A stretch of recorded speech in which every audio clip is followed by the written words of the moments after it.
Good afternoon. My name is Frank Martin. I'm speaking to you on behalf of the Veterans History Project at Gresham, Oregon, as part of the Metro East Community Media. And with me today is Jerrey Krzmarzick of Gresham, Oregon. And today is 20th of February of 2016. And Jerrey, you were a veteran of the United States Air Force. Yes. Vietnam conflict. And I'll just start process off. Why did you join the military? Well, I went to Benson Polytechnic High School here in Portland, born and raised here, and I was either going to go to OTI to take in diesel mechanic, and I decided to go in the Air Force instead. So I joined up. They had the recruiters come out to the school, and then I signed up for it. So in other words, you heard the veterans give the pitch, and you decided that was what you wanted to do? Well, I wanted to work on aircraft. That was my primary goal in life. My dad was during World War II, he was in the Army Air Force working on the B-29s. So from there I probably picked up, and I was mechanical inclined like my dad, so picked it up. Well, now I'm also a veteran of the Air Force, and I'll ask you this question. This is back in a time that I can't even imagine, really. Back then the Air Force was really going in a full ramp into the later part of the Cold War period. Was there anything called like an ASVAB? Was there an aptitude test they made you go through? Or I don't think so then, but what I did, I went to Lackland for basic, and then I went to Shepherd Air Force Base for technical, jet over 2. But then they had a sign up on one of the buildings that had volunteers for helicopters, mechanics. So I volunteered for that. And then I was assigned to Hill Air Force Base in Utah. And that's where I completed my 5-level education through them. yeah, But there wasn't anything about what you had said earlier.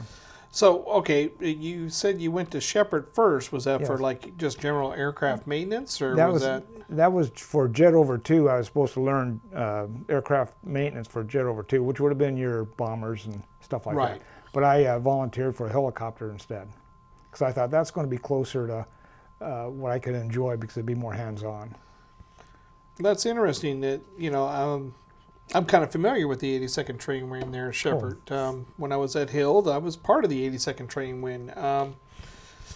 So they sent you to Hill as your first duty assignment, and you mentioned that wonderful phrase, the 5-level training. So you were 3-level when you got there. Yeah, and there was about 8 of us that went there to work on the 2 H-21s that was there. There was a tech sergeant, staff sergeant, and airman first that was part of that squadron, and then about 8 of us newbies came in for the training.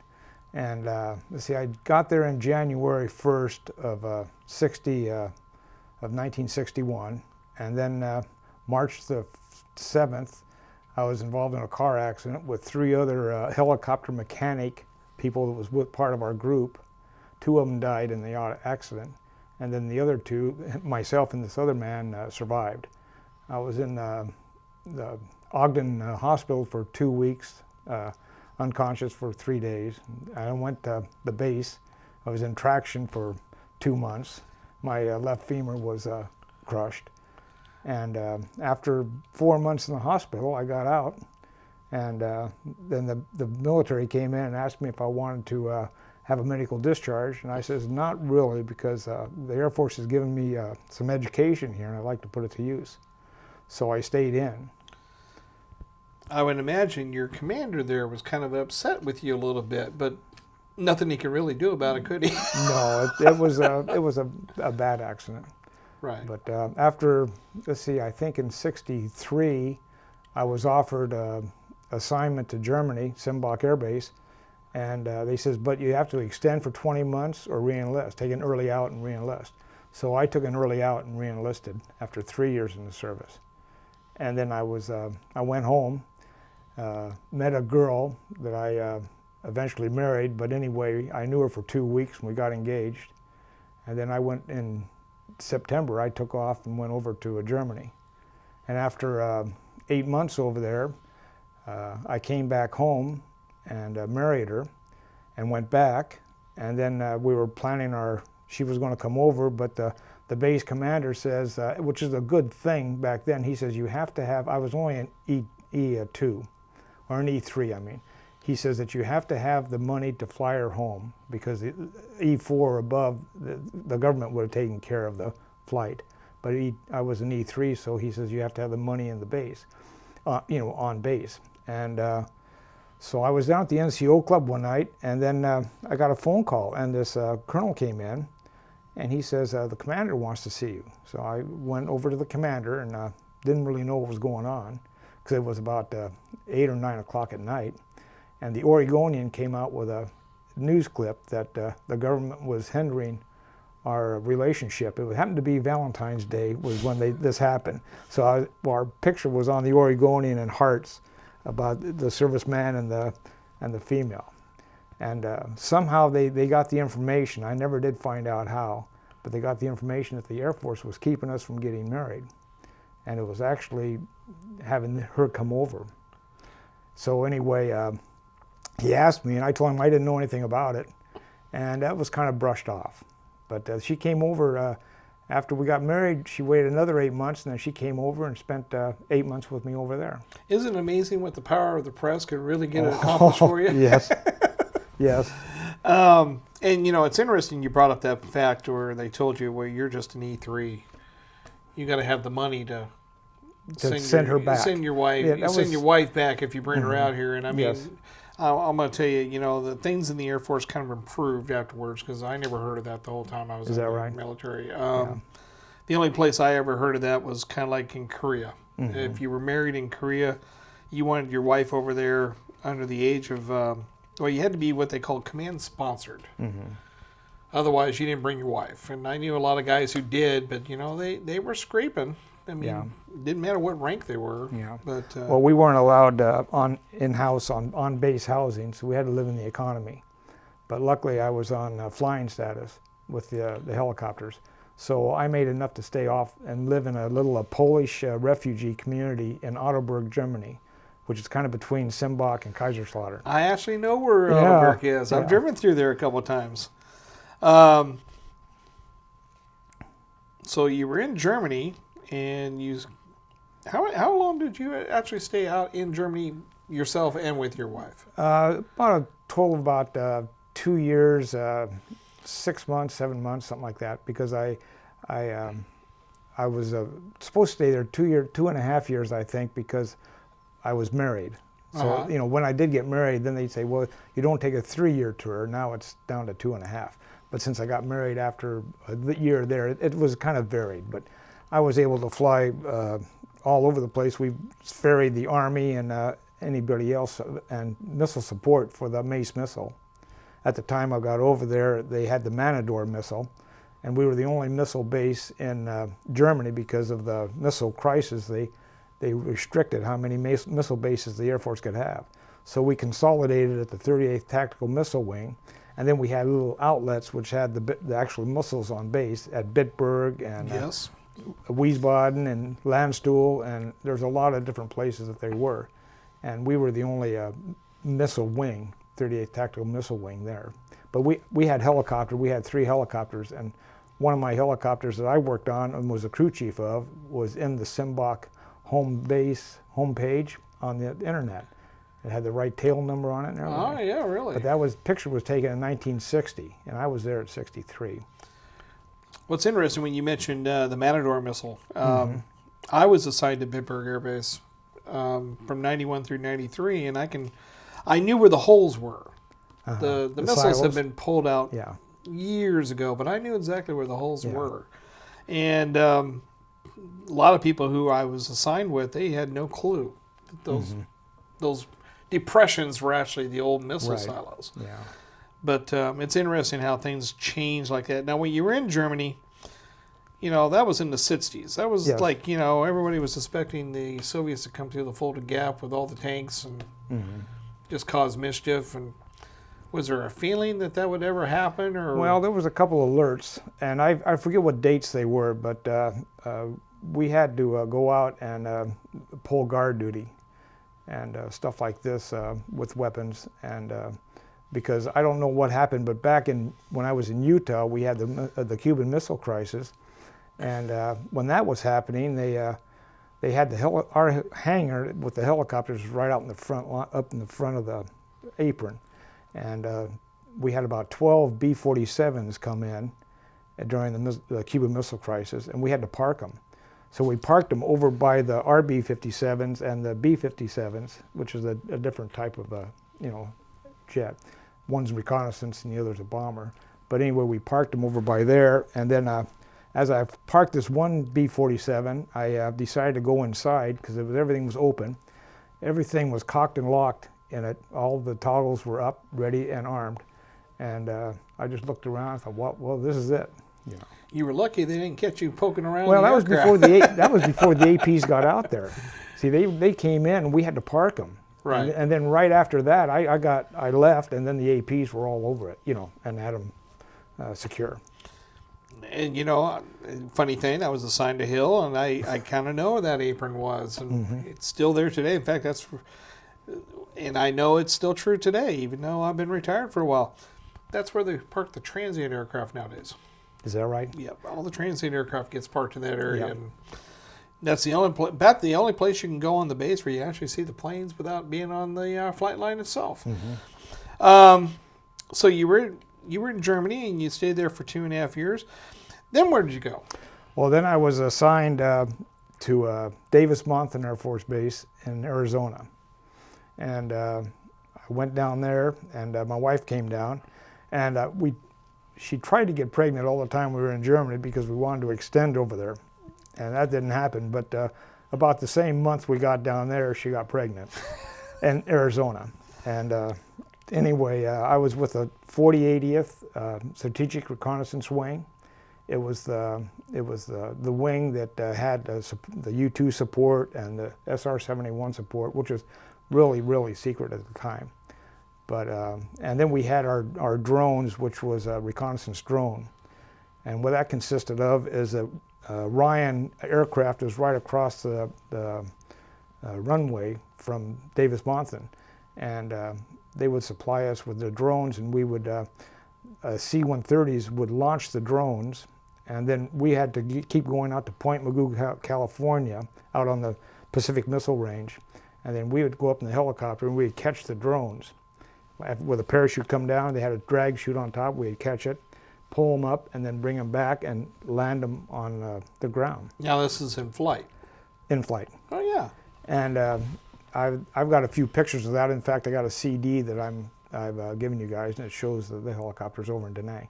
But anyway, that's what I was with. So it was a reconnaissance squadron. And then in June, they changed it. The last year I was there, they changed it to the 100th Strategic Reconnaissance Wing. They went from a 4-digit number to a 3-digit number. But our squadron also was the mechanics for the SR-71, and then of course we had the U-2s all the time, and then our drones. So that was our little group. Yeah, and what I remember about being around U-2s is when they go off the ground, they sound like a freaking missile taking off, and then when they come back, it's a vacuum cleaner. Well, they have two outrigger on the wings, outrigger. And when they take off, the outriggers are on there, but when they lift off, the outriggers drop down on the ground. Right. And of course, they have a chase car, and he goes out and picks up the outriggers. On the way coming back in, the pilot can't see the runway. So he has a little Cessna what they call a Bluebird, as a little Cessna, and he talks the pilot down. And as he talks the pilot down, the pilot touches down, slows down, and a chase car goes out, and one on each side, and puts the outriggers underneath the wings so the wings don't tip over.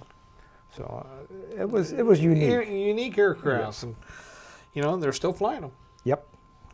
It's too bad they don't fly the SR-71. But I can imagine going from Simbach to Davis-Monthan would be an adjustment. Yeah. Simbach was our type of country here, same latitude. It was the same, and we were down by the Black Forest, in the Black Forest. You know where it was, Bitburg. Yeah. And it was completely different. But then from there, there was 3 of us groups of mechanics and flight people and pilots, and we would rotate over to Vietnam. So I took off in January 10th, 1967, and my rotation was from January until through into May for 4 months, and we would rotate for 4 months, but we were frozen to that squadron for 5 years. So there wasn't any 1 or 2 or 3 years there and then you're gone. We were there for 5 years.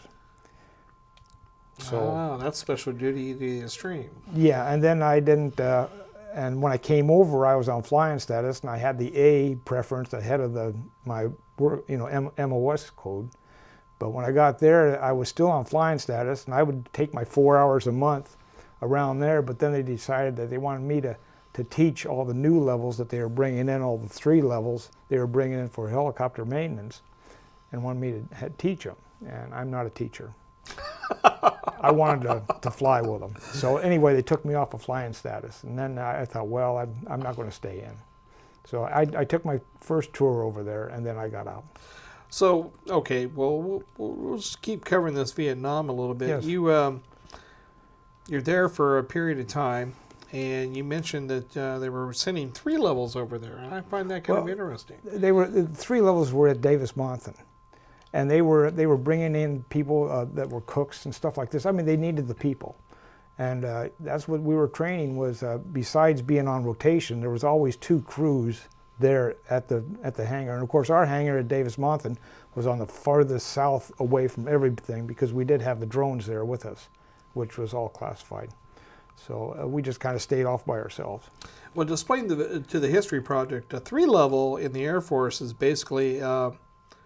They're trained just enough to be dangerous. They know the job, but they don't know the details on how to do the job. And I find that fascinating that the USAF would do in Vietnam to send a 3 level out in country. I don't know if they went or not because they weren't part of the original crew, the 3 crews. But they would be coming in as soon as they passed their 5 level. Of course, they would be in part of that crew. Oh, okay. So they were. They 5 did have levels 3 rotating out. Yeah. crews. Yeah. Well, that makes sense. Yeah. But it just.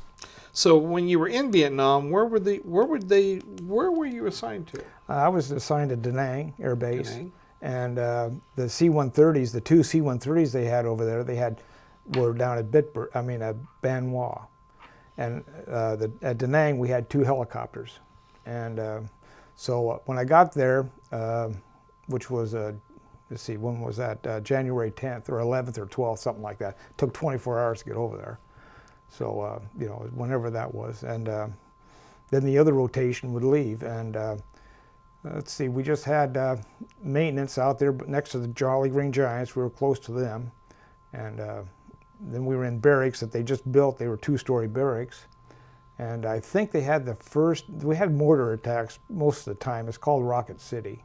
And that was the reason for it, a lot of mortar attacks.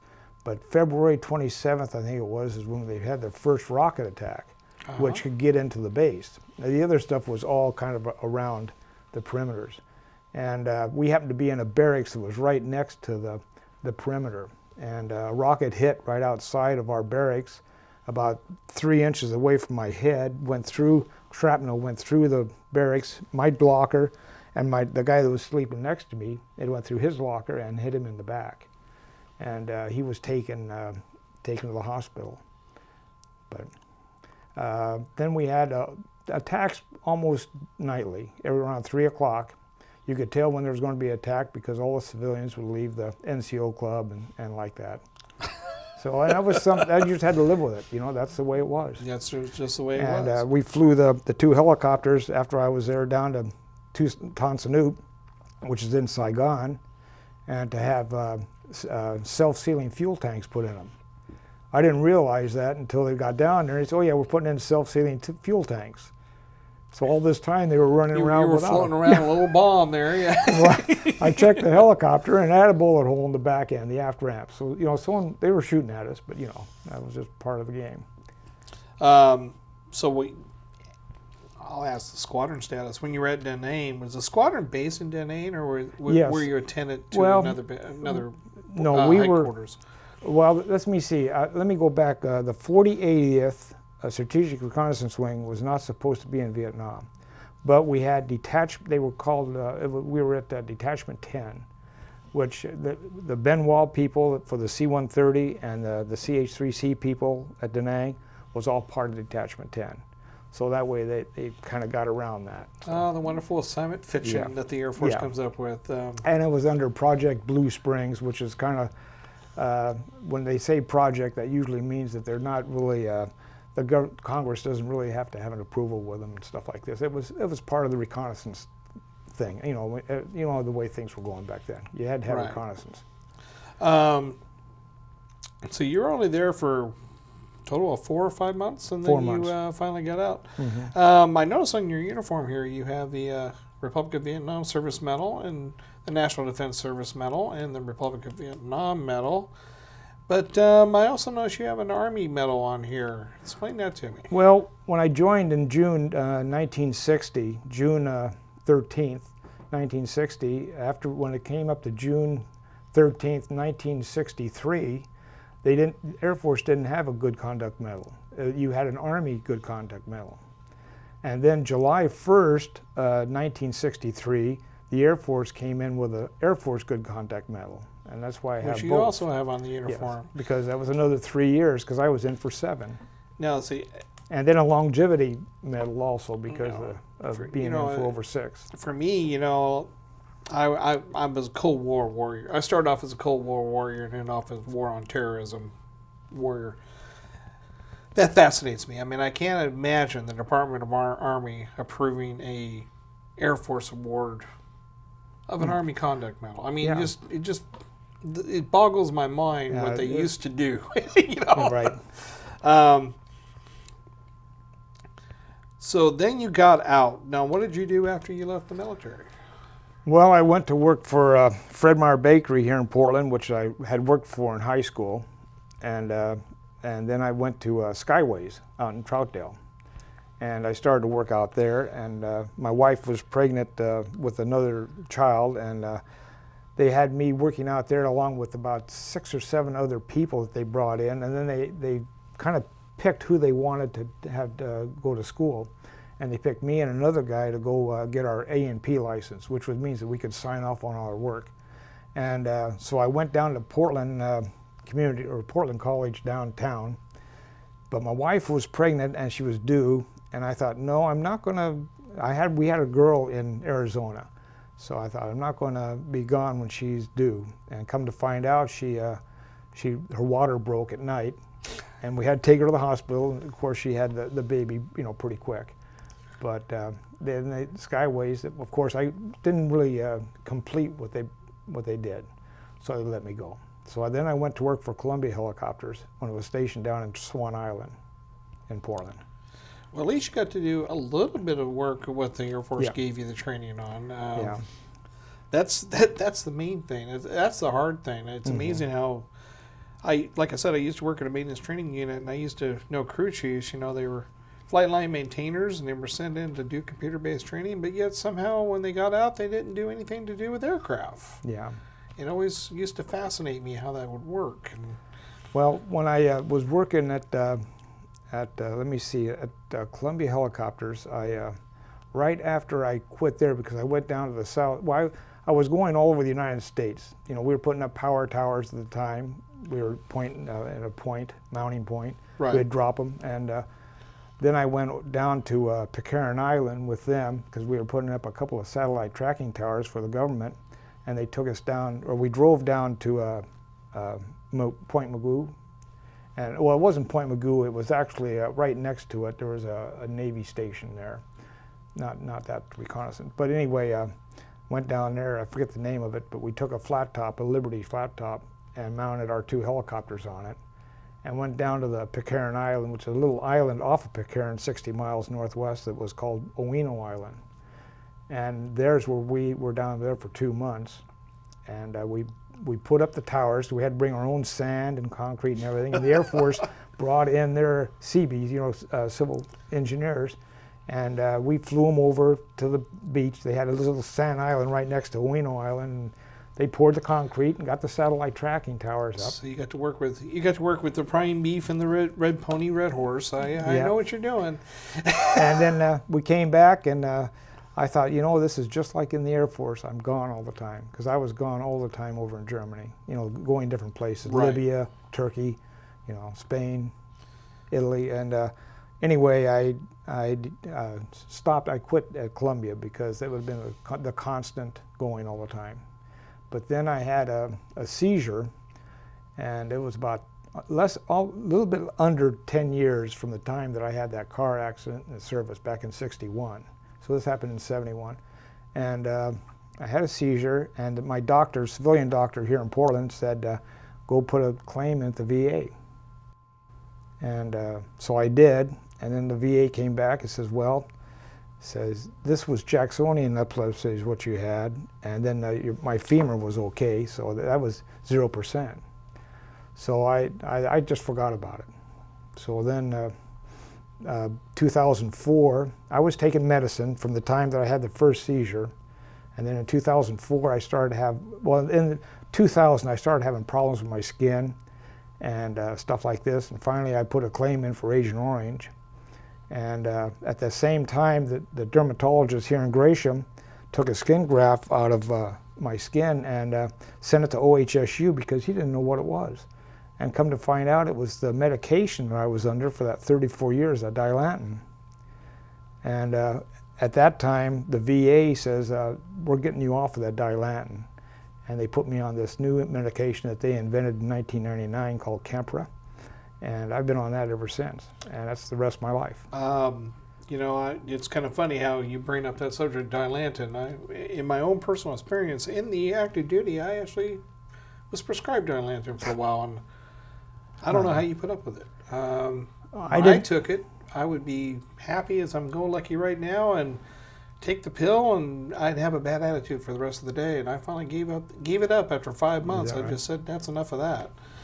I just noticed sleepiness. I would used to go to sleep pretty early because I had to take phenobarbital along with it, the 2 drugs.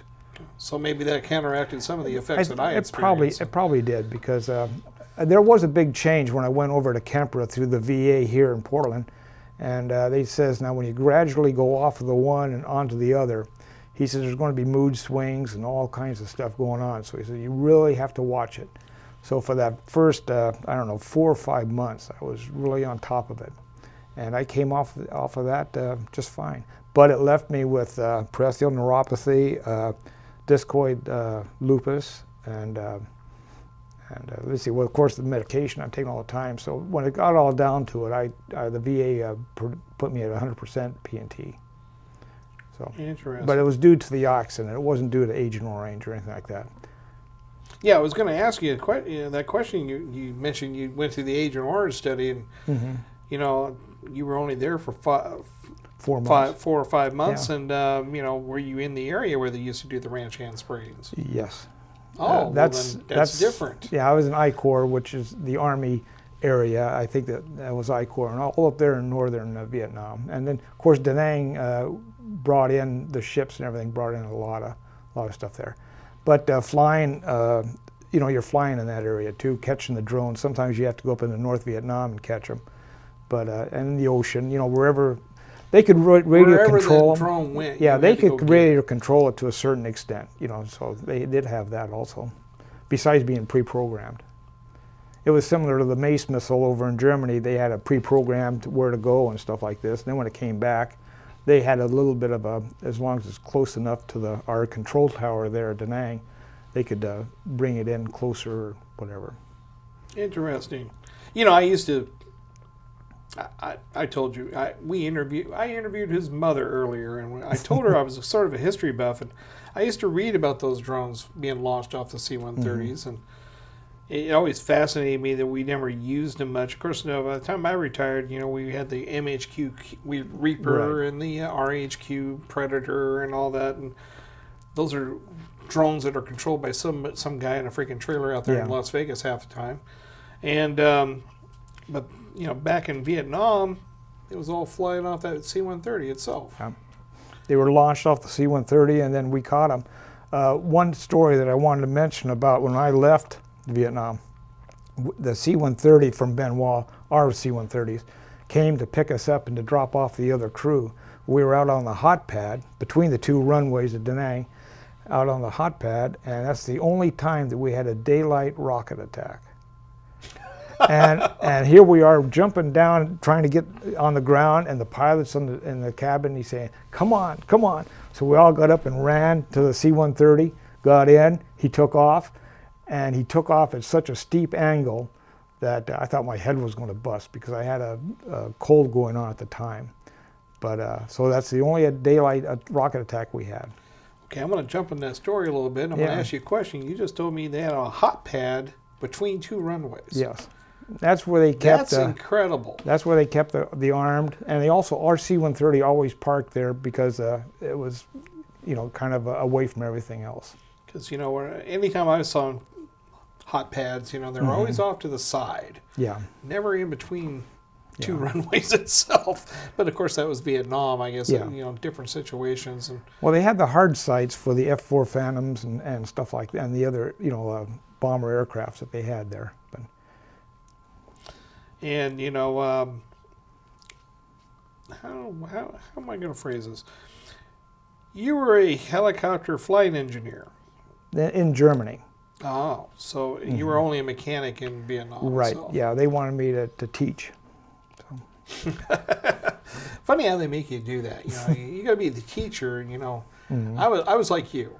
When I got that 5 level, and when I got to the 7 level, I was more happy when I was working than when I was doing the training or teaching somebody else to do it, because, like you said, teaching is not fun, especially the military method. Yeah.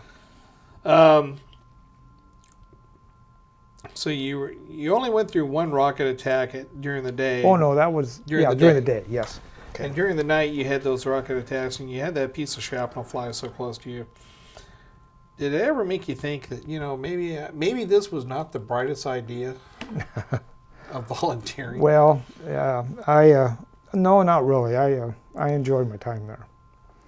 Even in Vietnam, they gave me a 3-day pass, and it was either to Tokyo or Bangkok, and I couldn't see going there. I mean, I'd already been to Germany and all of Europe, and they didn't really have anything to show me. And the weather was horrendous there. So, I cannot fault you for that. That was their summer. I was in Korea before I went to Germany, and there was a time where you can go home for 30 days, and then you have to come back and you have to make up that 30 days. And I said, why do that? It cost me money, and I went traveling around Korea, and I actually enjoyed being in Korea. Now other people I knew were flying off to Hong Kong or Tokyo and all that, and I couldn't see that. Then I went to Germany, and I understand fully what you're talking about seeing Europe. It was just fantastic experience. Although when you were there, the dollar was probably doing better than what it was 4 marks to $1. See, it was the opposite around.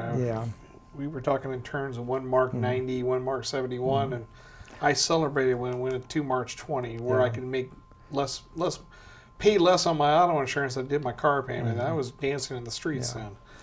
But so I also noticed that as you're sitting here, you're a member of the VFW.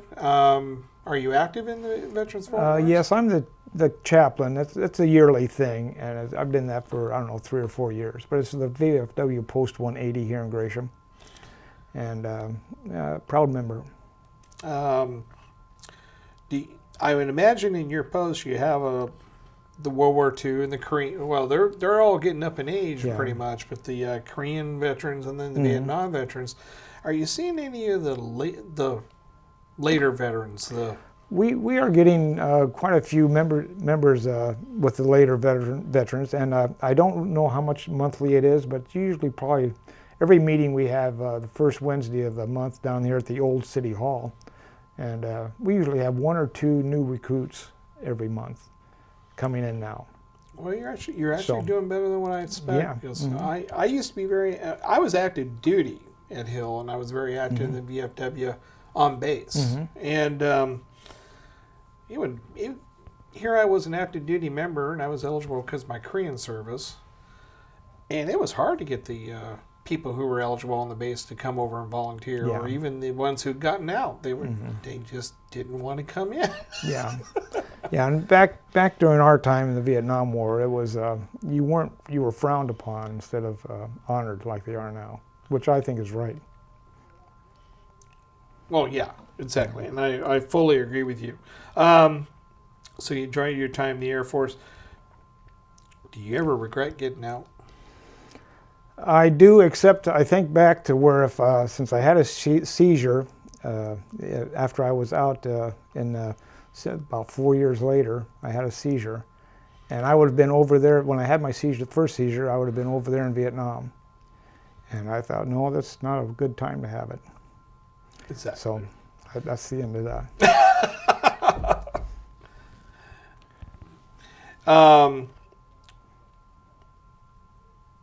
What I really find fascinating is, you started off, you wanted to work with aircraft, and they sent you to jet schools basically, and then all of a sudden you got into helicopters, and they sent you. Where did you do your 3-level training for helicopters? At Shepherd. At Shepherd itself. And then Utah too. I think when I finished at Utah, I was a 5-level. Yeah. Well, exactly. That's on the job. Then you're going to a duty station. Yeah, I mean, that's the way I was sent to graphics specialist course at Lowry, and I became a 3-level after I graduated from tech school, and then I went to Brooks, and I went into the illustration section there and got my 5-level, and was very happy I did that. But, when you mentioned you were working for this, which helicopter service was it? Columbia Helicopters. Columbia Helicopters. Were the aircraft you were flying there similar to the ones you used in Vietnam, or? Yeah, I was on a CH-3C, but the very first one was a Bill helicopter, which is the bubble type, like during the Korean War. And when you first get in there, of course, we did this at Skyways with the Cessnas too. But if you work on it, you fly with it. That's right. Part of the thing. And so here I am in that Bill helicopter with just the glass, and there you are right there. But I was used to being with them, being a flight engineer, being on them all the time. But then we got into the CH-3C. They were going to buy some Vertals from New York. I think New York had a Vertal. One of their Vertal helicopters crashed, so they were getting rid of them. And so Columbia bought them. So of course, a private corporation buys the. And then I was supposed to go to get that, and then they're doing the Around the World in 80 Days, and I was supposed to go over to Europe because we hauled the balloon around for that movie. And then New Guinea, I was supposed to go for oil exploration there, where the headhunters are. Right. So it was just a matter of, and then of course the forest fires, you have to fight the fires all the time. I mean, that's part of the job. And with your training there at Hill and working in the Vietnam service, I can imagine even when you got a helicopter that's sort of busted, you learn on the fly how to fix the little problems that pop up from time to time. I don't know much more to ask you, but I really appreciate you being here and interviewing us as part of the project. You are our first Vietnam veteran that we've interviewed, and we will certainly get your photos within the project before you leave. That is all from us at Metro East Community Media for the Veterans History Project, 20th of February 2016, with Jerrey Krzmarzick. And your exit rank was what, an A2C? No, it was an E4. E4, senior airman or sergeant? Well, they didn't have that type back then. It was either airman first class or a sergeant was E5. So they didn't have a breakdown. So of you that. were in the A1C. See, Is things changed since I. Oh yeah. Because it was much different for me. But Sergeant Jerrey Krzmarzick, and thank you very much.